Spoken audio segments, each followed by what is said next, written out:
R. Sankaranarayanan. He was also associated with Mr. G. Rajagopal, Additional Solicitor General. Mr. Ram Meyyappan is practicing predominantly NCLT and Civil Court. His expertise in NCLT. We just made a request to Ram Meyyappan to share his knowledge in this new subject. Could have been practicing in the trial court and also in the consumer as well as the DRT. But this NCLT is a new subject, though it is introduced in 2016. Many would not have that experience or that expertise. Expertise. So it's better. We thought that we will bring these two speakers, Ram Meyyappan and Jayanthi Shah. I welcome Ram Meyyappan to this webinar. Thank you, sir. It's a pleasure to be here. And regarding the second speaker, Mrs. Jayanthi Shah. She is also practicing predominantly in the High Court, NCLT, Consumer, and DRT. All these 4 places you can see here simultaneously also at times. Yeah, very good person. And anybody can rely upon her in case if you have difficulties in appearing in all these forums. Even at the last minute, she has helped many of us in representing before the various forums. She is a first generation advocate, and she was a junior of our eminent leading lawyer, Mr. Satish Parasaran sir, who is a senior counsel. And also, Jayanthi Shah was associated with Ramasubramanian Associates. So, the brain of these 2 persons probably should have got. And I think she will share the knowledge what she has gained from these 2 persons. And Jayanthi Shah is also practicing exclusively in corporate laws also. So I welcome Madam Jayanthi Shah to the webinar. Thank you, sir. Thank you. It's my pleasure, sir. Yeah, now the floor is for Ram Meyyappan and Jayanthi Shah. Thank you, sir. Thank you, everyone, for this wonderful opportunity and for your time to be here. And like some of them discussed earlier, given that this is a fairly vast subject, we would limit it to preliminary discussions on the work at NCLT and IBC. And myself and Jayanthi predominantly practice in company and commercial courts. And she's got a wider arena of expertise in DRT and other commercial areas of practice as well. So I'll let her, we'll try and keep this an introductory medium and keep it wider for questions as well. And I'll leave the floor open to Jayanthi now to listen to. Thank you, Ram. Thank you, everyone. It's my pleasure to introduce everyone with IBC here. So now we'll be having an introductory interactive session with Ram. So let's start with how did NCLT come into existence. So Ram will be discussing about how did NCLT come into existence. So over to you, Ram. Please start. Yeah, thank you. So everyone's been, like Ravi sir said, today we're going to be discussing about the work at NCLT. So primarily NCLT, like everyone knows the name, National Company Law Tribunal, deals with company matters. But let's briefly go into its background. Historically, all matters of disputes were dealt before our court systems. And in 1987, the Supreme Court in SP Sampath Kumar versus Union of India decided that dependency before all courts across India, right from the Sessions Court all the way up to the Supreme Court, is fairly high. The burden on these courts need to reduce, and there needs to be a vast amount of resources, and tribunalization is probably the best way to go. And the Supreme Court, on deciding this, subsequently committees were set up. And in 2000, I think in the year 2000 or in late 1999, the committee gave a report about setting up a company law board. So the company law board was formed by way of 1991, by way of a notification in number 364 in 1991. And they predominantly dealt with company disputes which had to do with administrative matters. They were squarely a quasi-judicial authority, relatively less power and less adjudicating mechanism, lesser of an adjudicating authority than the NCLT is today. And as company matters grew and globalization happened and businesses grew in the country, the necessity to handle more company disputes increased. And then in 2002, then the government brought about an amendment in the erstwhile Companies Act, under the Companies Act 1956, to amend and bring about an NCLT that will be a holistic institution that will deal with all company-related disputes. Because at that point, there were about 4 different forums that dealt with different forms of issues dealing with companies. So one, company-related register and administrative matters were dealt by directly the Register of Companies. Then some of the administrative and quasi-judicial matters were dealt by the Company Law Board. And there was something called the BIFR, Board for Industrial and Financial Reconstruction. Generally, when companies were in financial trouble, today we discuss insolvency and liquidation. But primarily a restructuring mechanism will work through BIFR. And now the transition. And then there was an appellate authority for the BIFR as well. So now they wanted to bring all this under one umbrella. That way there is more organic dealing with these disputes. And 2002, they brought in an amendment. But the amendment was challenged by our own Madras Bar Association. The then President R. Gandhi filed a matter before the Madras High Court challenging the constitutionality of the court or of the amendment to the Act. So on the amendment being challenged, the matter went all the way up to the Supreme Court. And finally, the Supreme Court held that NCLT was constitutional. NCLT and NCLAT was. And eventually in 2015, the orders were passed and the government issued a notification in 2016. So from June 1st of 2016, the NCLT and NCLAT came into being. So we've seen briefly the background, but the purpose of the NCLT was primarily to reduce the weight and the burden on the courts.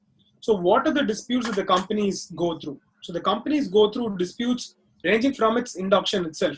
So right from the time of applying for a registration certificate, so that's its incorporation, its birth, to amendments in the registration certificate or its incorporation policies. There being conflict between different parties in incorporation. And then what is with the companies? Unlike a partnership or a sole proprietorship, its ownership is by acquiring capital in a company, and that's governed by its register. And any disputes in its register under Section 59 will again also have to be dealt by the NCLT under the 2013 Act. So the next stage of transition would be, after looking at the registers, probably the articles and issues come under it. If not resolved by the ROC itself, then will have to be dealt by the NCLT. Then the next stage comes into when there are vendor-related agreements, there are deposit-related issues. These matters are also again matters of concern for the NCLT to look at. So the next stage would be disputes within members. So that is generally called as oppression and mismanagement. So under the old Act, it was under Section 397 and 398. Now under Section 241, 42. Recently, all of us would have seen the famous case of Tata Cyrus Mistry, where Cyrus Mistry was unceremoniously ousted out of his directorship and being the chairman of the board. And the matter was taken up before the NCLT. Now the matter is pending before the Supreme Court. But primarily those kinds of issues that have to do with the internal management, the management of the board, the constituents of it, and the affairs. You don't even have to be part of the management, but even just among shareholders, these disputes are then dealt by the NCLT. Then going further, then there are other issues with regards to having its assets organized in terms of its books being in order and so on. So even when someone has a doubt with regards to these matters, those are matters again that the NCLT deals with. So let's say, for instance, you have a client that walks across the door and he's only a shareholder, but who does not have the possibility of reviewing the records of the company. Then his remedy would be, apart from initial notice and not being able to view the books, approach the NCLT to get access to those books. And even an inquiry and an audit of it can be conducted through it. And the management, the governing of the meetings and so on are also matters of concern for the NCLT. Then the next stage comes in with regards to its financial workings. So even those in normal course, if the company has trouble, then they approach the NCLT. Or if a third party has an issue with the company's financial position, or even a shareholder, they approach the NCLT. Then there is minor issues where the government of India can also come in. One, they think it's unlawful. There are management-related concerns. So those are matters where the government of India can approach. So we have seen that in the stock exchange corporation case, the commodities exchange cases, where the government of India has actually filed a petition and they've made an effort at dealing with it. But given that we're going to keep this as a preliminary discussion, majority of the matters today being dealt, apart from operational mismanagement, rectification of registers, also deal with mergers and acquisitions. That's the next big area. So when companies either merge together or split into two or have their affairs, sometimes they go into initial public offerings and they get listed. So those are again times when they need to come and get approvals from the NCLT. This helps in effective and transparent management of companies, and that gives a remedial mechanism for shareholders, for vendors, for customers, for purchasers, for the public and the government. The reason why this is a better and more effective mechanism than probably using the Contracts Act or Specific Relief Act in some of the cases, one, a lot of the clients don't like paying huge court fees. The court fees generally with the NCLT is a lot lower compared to the court fees that we need to pay in a civil court. But apart from this, the pace at which remedies come through. In a civil court, practically we see, even though summary proceedings will have to take 6 months, even summary proceedings takes up to a year. And practically other civil proceedings last anywhere around an average of 3 years and upwards. But over NCLT is a lot more stringent in the timeline that they follow, and general remedies are available anywhere between 6 months to a year's time, even in the case of an operational mismanagement dispute. But now the COVID-related environment, the economic situation, everything brings us back to financial position of companies. And a lot of it we see about debts, defaults, and insolvency. So discuss further on that, we will start with Jayanthi Shah giving us a preliminary view of IBC and how and when people can approach the NCLT under the IBC. Ma'am, please. Welcome all to this webinar. Hope I'll be able to share little knowledge I have on Insolvency and Bankruptcy Code. Insolvency and Bankruptcy Code is one of the unique invention legislature of this country to the corporate world. The Insolvency and Bankruptcy Code 2016 is a bankruptcy law of India which seeks to consolidate the existing framework by creating a single law for insolvency and bankruptcy in a time-bound manner under the control of IBBI. This code has not only provided with a balanced exit plan for companies, but has taken a step back and looked at bigger picture by generating an era of rescue rather than liquidation. The title itself makes it clear that the primary object of this code is to ensure time-bound resolution process of the corporate.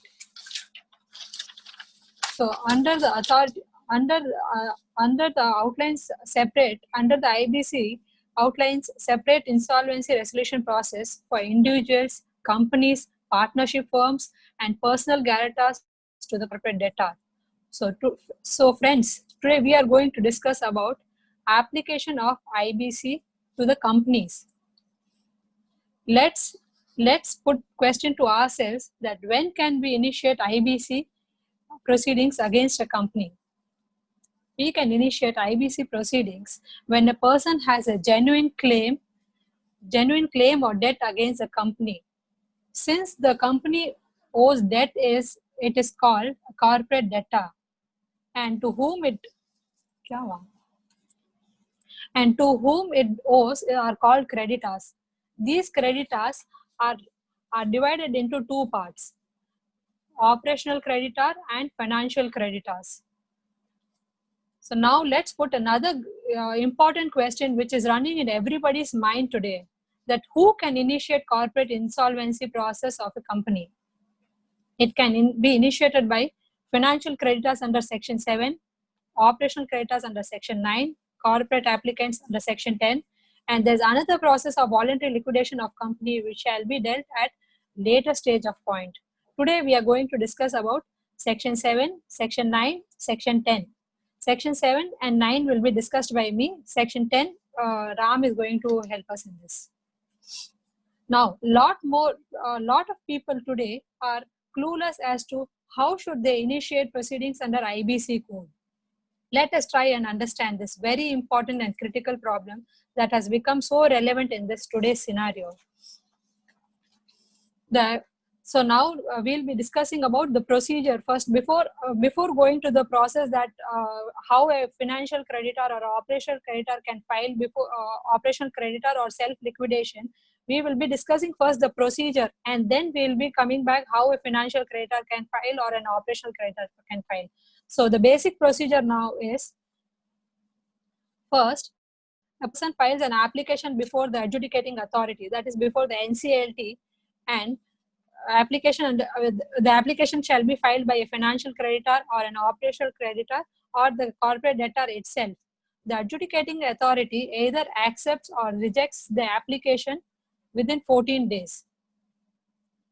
Now, if the application is accepted, the adjudicating authority declares moratorium and appoints an insolvency resolution professional. Now, who is an insolvency resolution professional? Insolvency resolution professional, earlier when company law was there, liquidator, the insolvency resolution professional takes the position of a liquidator. But here, insolvency resolution professional first makes a paper publication on the date of within 3 days from the date of appointment, and then he collates all the claims to invite all the claims, and then he collates all the claims.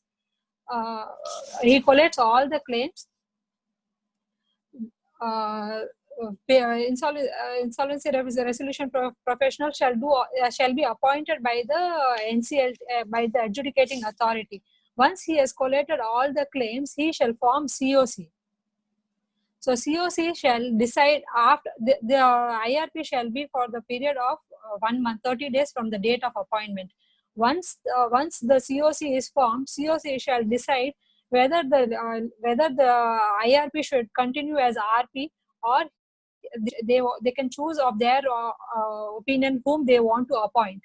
And once they choose, they can file an application before the adjudicating authority to choose of their choice, where the COC has majority of COC had voted for majority of their votes for the resolution professional, and the adjudicating authority shall consider the application and appoint the RP.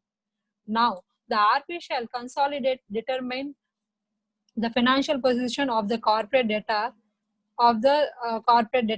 and invite for resolution plans for the resolution process of the corporate debtor.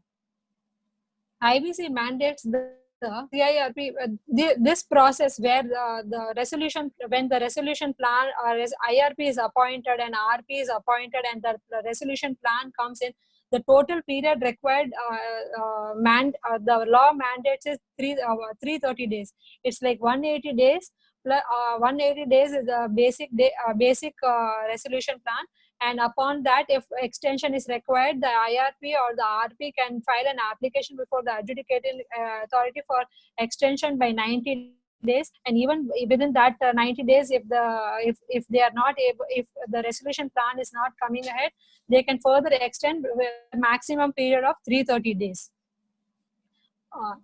Then if there is no resolution plan, the RP shall make application for liquidation of the corporate debtor, and the COC again have its rights to choose the RP to continue as liquidation, or shall propose for new liquidator or before the tribunal.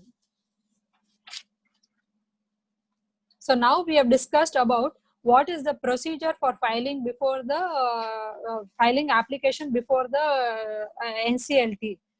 Now will come the the application can be filed by financial creditor and the operational creditor. So we will discuss now how a financial creditor can file an application before the NCLT. Who is a financial creditor? Any person whom a financial debt is owed, that is under section 5(7) of IBC, says person whom the financial debt is owed. So now what is financial debt?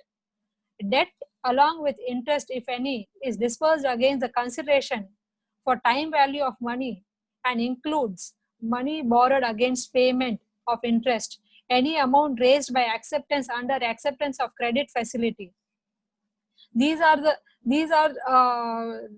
some few points under financial debt. So if you want to go into detailed what is financial debt, section 5.8 says what is a detailed financial debt. I can simply say that, shows some certain examples for financial debts, which are bank can be called as a financial creditor. Then home buyer can be called as a financial creditor. Then a person, any individual who has given given money or has given a loan to a corporate debtor, can be wherein he is gaining income through interest. So these people are called as financial creditors. So when they want to file, they want to initiate any corporate insolvency procedure, they can go only under section 7 of IBC. So what is the procedure for section 7 under IBC? They need to file an application. Under section 7, there is no mandatory notice to be issued to the corporate. What is corporate debtor? The company against whom we are going to file liquidation or against whom we are going to initiate insolvency proceedings is called as corporate debtor. So now to file an application under section 7, a person can file application under form 1 and the IBC form 1 by financial creditor. The financial creditor shall file application before the tribunal under form 1, and then it is the same procedure as I have already discussed when discussed the procedure before filing. The only difference is for financial creditor and operational creditor is the application to be filed under form section 7 is under form 1, and for section 9 is under form 5. Yeah, but under now we come to operational creditor. Operational creditor is a person to whom an operational debt is owed and includes to whom operational debt. A claim in respect of provisions of goods or services, including employment, or a debt in respect of the payment of dues to central government, state government, or any local authority. The operational now to explain this in detail, operational debt is where service is for the payment is not done by for service is being provided or goods has been given, but there is no payment being made for that. These creditors are called as operational creditors. These the initiation of insolvency proceedings under this is the operational creditor has to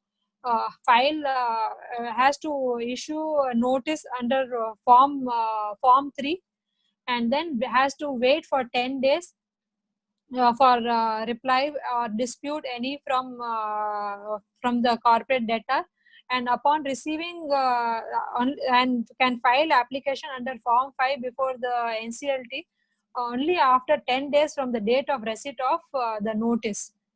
So in between, if the corporate debtor has any dispute or any reply to the notice, shall revert to the operational creditor, and based on that, the operational creditor shall decide on filing of application before the adjudicating authority. So once the application is filed before the adjudicating authority, the corporate debtor has an opportunity to prove whether unlike in financial creditor, there is the here in operational creditor there is opportunity for a corporate debtor to show if any dispute is there, because if any dispute is there, it requires a roaring proceedings of evidence to show whether any evidences is required or not. So if any evidence, or this court is NCLT is not a court where they can decide on the evidences or whether the claim is real or not. So therefore, on application filed before the NCLT by an operational creditor has to prove that there is no dispute on face of it. So once the application is admitted under section 9, then it is the same procedure again as I have explained, then the procedure for filing. So once the application, these are the ways application is being filed by operational creditor and financial creditors. After the application is being filed, it follows the same procedure where it says that the adjudicating has the authority to whether accept the application or not to accept the application within 14 days from the date of filing the application. And then again the same thing, appointment of the IRP and the moratorium being declared. So these are the process I have discussed under the operational creditor and the financial creditors. Now now it comes under corporate applicant. So this point shall be discussed by Ram. Over to you, Ram, regarding this. Thank you, Jayanthi. So it was so coherently put by Jayanthi. So you'll have to look at a corporate entity when it comes to insolvency, like the life cycle of a butterfly. So it starts from being a larvae to a caterpillar and then becomes a butterfly. So similarly, when the code's objective is saying that they want to resolve companies that are in financial trouble. So why companies get into financial trouble? We have to look at that background a little bit. Generally, it's one, because of poor management. They do not handle the affairs properly. They're not very frugal with the finances and do not work well. One.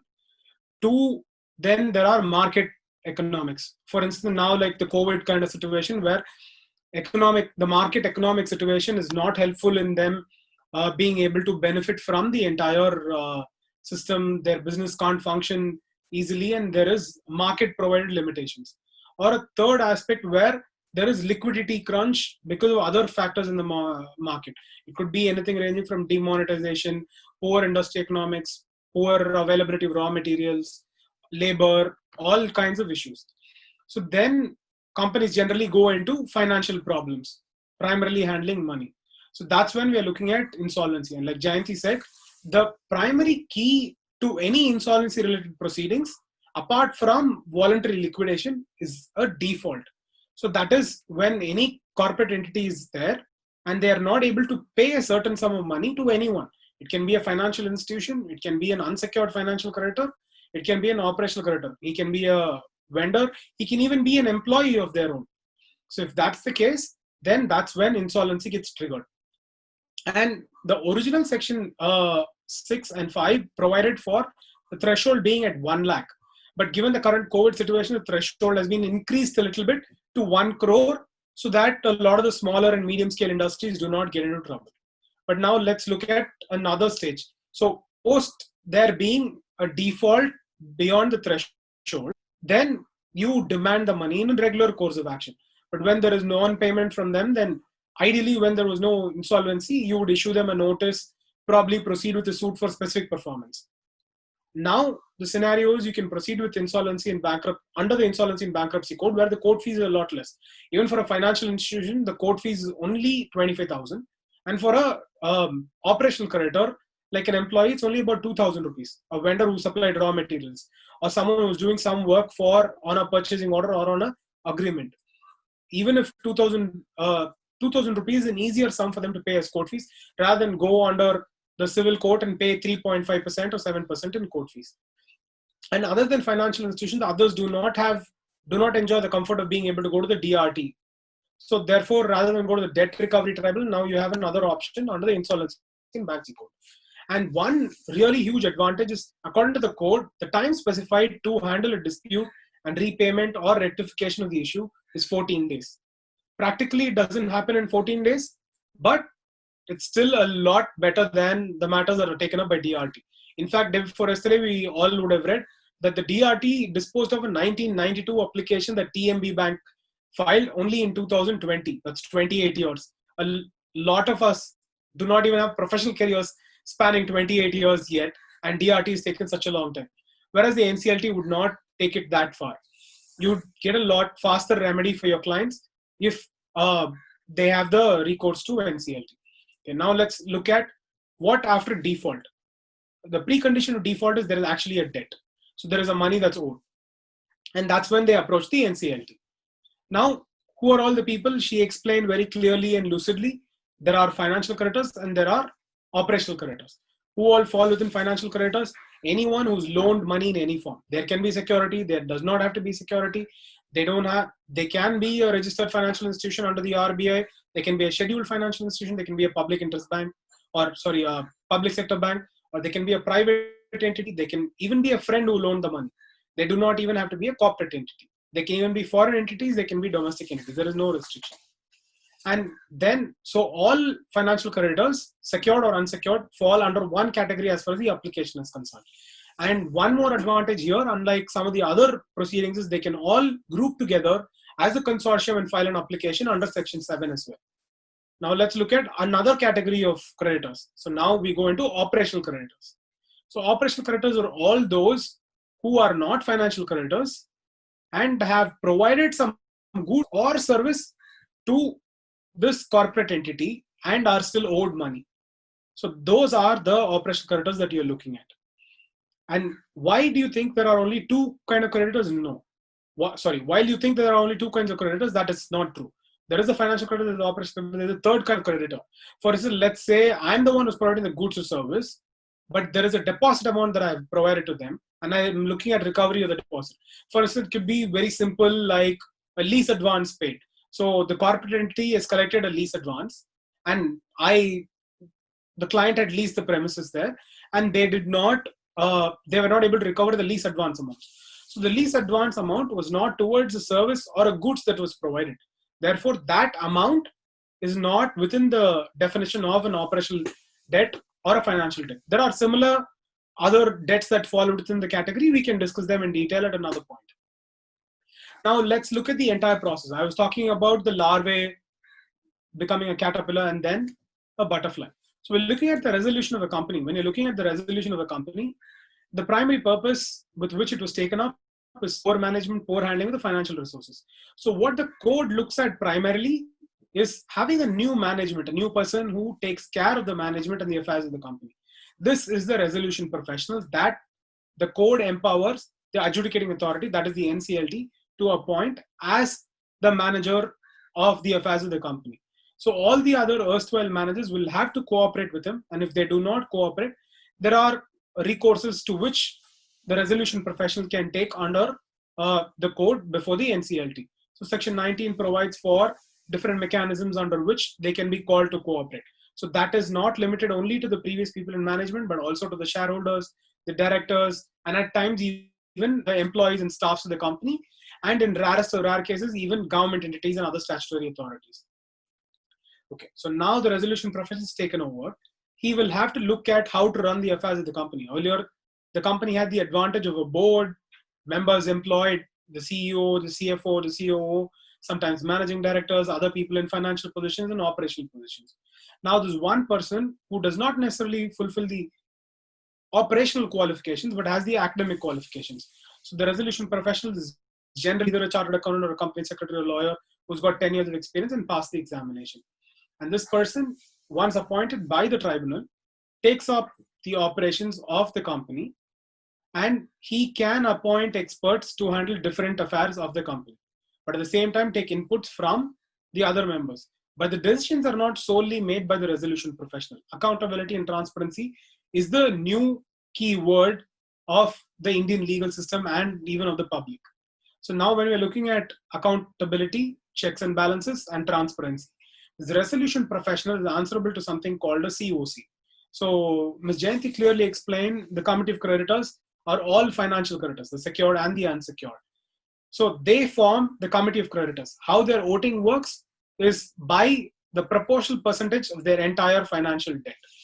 So there can be one financial creditor who owns all the financial debt. There can be multiple people, but they have their rights extended only to that.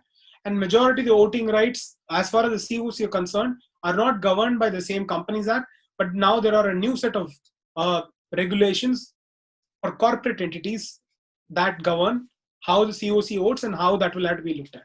So you can't go back to the Companies Act and say that you require 76% control to have control of the board. That is not the case anymore. And the entire tenure of the COC is very limited. It's only about 180 days, extendable to another 90 days, 270 days. That's statutorily provided as a maximum. But under a very specific circumstance, the Supreme Court found that when it is possible for the resolution of the company, there is time that should be extended.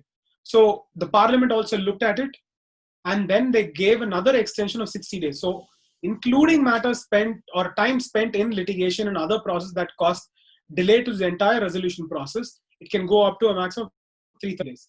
That extension will have to be sought only from the NCLT by way of an application. And this was decided recently in the SR Steel's case against the resolution professional that was filed. And the matter went all the way up to the Supreme Court, and the Supreme Court finally decided that not just 330 days, but in the extreme case scenario, even just beyond 330 days can be taken. How the NCLT looks at it today is if we can demonstrate that there is a very good possibility of resolution, then that 330 days will also be looked at being breached, not otherwise. They have been very strict about it. And otherwise, automatically the axe falls on the clock, and then you have to switch to a new time period where you're not in the resolution process anymore, but in a liquidation process. That will be a subject for discussion on another day. And Ms. Jayanthi also alluded to discussing a third manner in which insolvency can be triggered. We looked at the financial creditors and the operational creditors. A third one, when a company thinks that they are in default, they cannot handle the resources and they need to wind up the business. The old Companies Act under 370 provided for just and equitable means or any other means to actually wind up a company's business for multiple other reasons under 370. So now this code provides two different provisions, one under Section 10 and one under Section 59. Section 59 is primarily a voluntary liquidation provision, which we will not discuss today, but primarily we'll be discussing the voluntary insolvency process. Voluntary insolvency is where, again, the corporate debtor, the company itself, is looking at the resolution of this company because they think that there is a higher probability of that being feasible, and someone is coming in and resolving the company. So what is the requirement for a voluntary insolvency to be triggered? So as we discussed already, default is a key factor. Without there being a default, none of the mechanisms under which insolvency can be triggered can be taken out. So to trigger insolvency under Section 10 as well, the same condition applies. There should be at least a default. And as has already been discussed, the threshold should be above 1 lakh. The default amount should be more than 1 lakh. Once the default is more than 1 lakh, we can look at filing an application. The corporate debtor themselves can file an application. So what do they need as a requirement to file an application? One, they need a complete set of books, a finalized audit of the company, and a demonstration of the default. Unlike voluntary liquidation, they do not have to pass a mass resolution, or a resolution in the AGM to get through voluntary insolvency. Another requirement would be a special resolution of the shareholders though. So a special resolution of the shareholders of the corporate debtor needs to be passed with at least 3/4 of the total number of partners in the corporate debtor.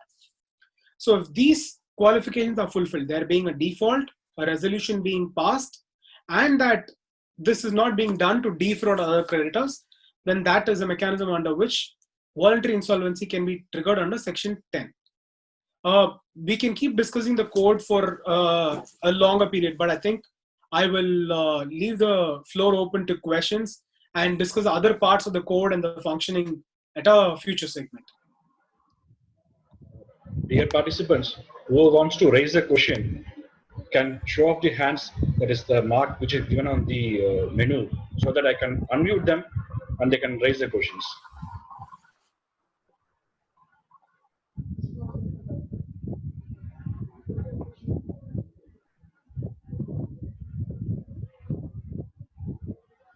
We are lucky we are very... There's an there'll be an option to raise questions by show of hands. Kindly please. So we have really good audience who do not want to trouble us as much and ask too many questions, I guess. Probably, but it's a wonderful session by you both. I think I'll unmute Brother Soprakash, who will be speaking further. Certainly. I think Mr. Suresh Kumar Koka and Mr. Karuna Yeah. Karan have also put their hands up. Yeah, I'll unmute Mr. Suresh Kumar Koka first.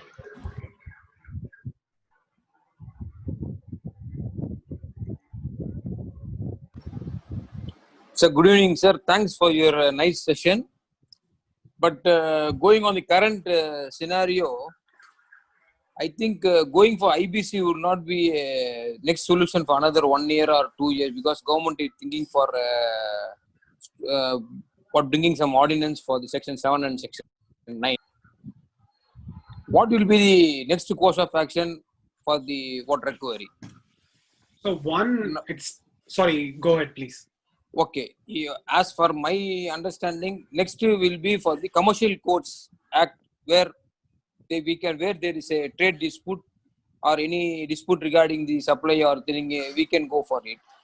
So whether we can approach this forum for getting more what remedy under that act if IBC is closed? Yes, sir. So in the current scenario, we don't have a notification or an ordinance passed yet with regards to suspending of Section 7, 9 or 10. But the threshold has been increased to 1 crore. So as we stand today, for larger financial debts, it is still a recourse that is available. But even assuming for a moment that the code is suspended or any action under Section 6, 7 and 10, 7, 9 and 10 is suspended for an extended period of time, then like you said, yes, commercial courts would be a provision under which operational debtors can go, but employees will not have a recourse. Employees will still have to go through either the labor court mechanism, depending on what category of employee they fall under. If they do not fall under the definition provided under the Industrial Dispute Act or in the Shops and Establishment Act, then their recourse will be a specific performance of the contract between them and the employer. Or commercial courts for the vendors. In financial creditors case, for the secured ones who are institutional financial lenders up the RBI, they still have the recovery under the DRT, which there is no moratorium or no suspension as yet. But something that I foresee that might happen, this is just a hunch on my part, given what's happened in Singapore, in the UK and in Australia. So Singapore, UK and Australia have come up with a COVID-19 terms of restriction and moratorium acts. So these acts have provided for suspension of certain engagements in contracts or certain performances and reducing of thresholds. But then these defaults will have to be only from the period during the COVID and not prior to. So those defaults, you will still have recourse under the code, which seems more plausible and legitimate. In fact, a note that has been submitted to Ministry of Corporate Affairs has something to do with this. So if the Ministry of Corporate Affairs takes the last finance committee discussion during the COVID period into consideration, then that might be one of the options that they will look at. But otherwise, like you said, yes, commercial courts would be the best recourse, a timely recourse, a faster mechanism, less court fees for vendors and service providers. Thank you, sir. Yes. Thank you. I'll now unmute Mr. Karunakaran, who will raise his question. Mr. Karunakaran. Yes. Good evening, everyone. Thank you, Ram Meyyappan and the Jayanthi K. Shah to spending your sharing your experience and spending time with us. Thank you so much. Thank you, sir. My question is, one of my client came to me. Is having several fixed deposit for 2 lakhs, 3 lakhs, 5 lakhs in several companies. Now the deposit period was expired. Whether can I approach the NCLT? So come again, where are his deposits held? In the companies, the pharma company, a different kind of company, all the companies situated in Chennai. Yes, sir. So, like you said, the jurisdiction will depend on where the registered office of the company is. But if there are deposits to the extent of a loan, secured or unsecured, yes, he can proceed to the NCLT. Like Suresh Kumar Koka sir already observed, the threshold has already been modified from 1 lakh to 1 crore for the time being. So the cumulative amounts owed to him by one creditor will have to be more than 1 crore. Otherwise, for the time being, he will not be able to approach the NCLT. So can I file a civil suit? If they have financial creditors, like if they have group of financial creditors who have like aggregating the amount more than 1 crore. My client is individual, ma'am. My client no, is if he knows others he's having too, 5 lakhs like that. Yes, sir. If he knows others who also wants to join and if he wants to file case, then all of them can aggregate together, and if the amount is aggregating more than 1 crore, they can file application before NCLT. Otherwise, ma'am? Otherwise, only suit, sir. So there are Suit. two options. Yes, one, specific performance for enforcing the contract that they have. And Fixed deposit. No, fixed deposit. Where is the question of specific relevance? So now Fixed under deposit. the SEBI's depositors, companies depositors norms, there are provisions under which they can proceed as well. They might have to raise a complaint with SEBI and have the complaint moved. That will be processed by a quasi-judicial authority or an administrative authority under SEBI. But that is only limited to how the deposit was maintained, what securities are available for it. Recovery of it would be easier with specific performance suit, because you can also ask for an ABJ. Some security is there. Money suit. Okay. Money suit, yes, sir. Okay. Thank you so much. Thank you.